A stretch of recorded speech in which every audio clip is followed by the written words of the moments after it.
Hello everybody, Adam Cleary here, back in the land of the living after WrestleMania 34 and after an entire weekend of incredible highs. Monday Night Raw brought us back down to earth with a bump, or more specifically, a botch.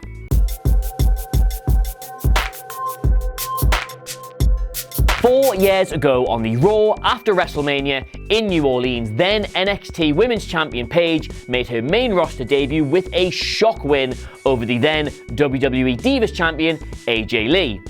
Last night on the Raw after WrestleMania in New Orleans, she announced she was retiring from in-ring work at the age of just 25.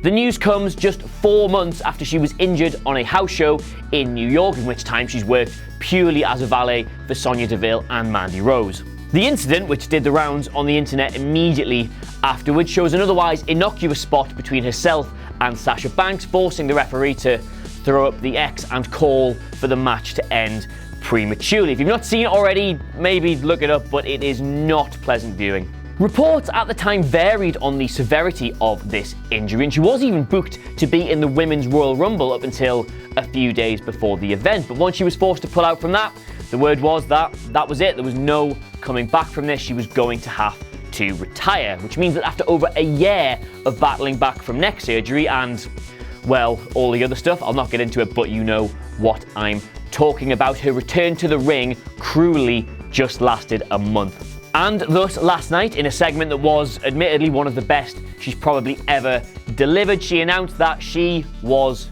done. And the crowd, to their credit, were amazing with it. She thanked the company, she thanked her family, she thanked every single one of her colleagues in the women's division. She thanked Edge for showing her that there is a life after retirement. And most interestingly, she thanked Daniel Bryan for coming back from a career-ending injury and giving her hope. Now, it would be daft to speculate this early on, but if Dee Bry's return on Sunday night shows us anything, it's that you never say never in wrestling. I personally wouldn't expect to ever see her in a WWE ring again, but you never know.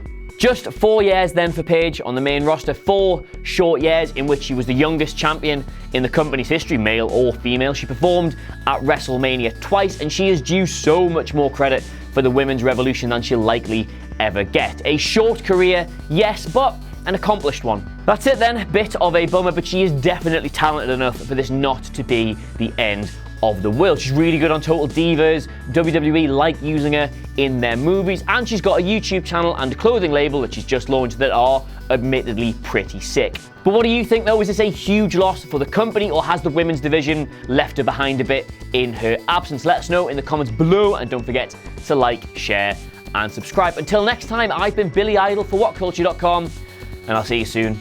Hey guys, thanks for making it to the end of the video. Aren't you a star? Don't forget to like, share, and subscribe below. And also, there's probably more content floating up above my head, so why not check that out as well? Could be a laugh. Probably. 6 out of 10.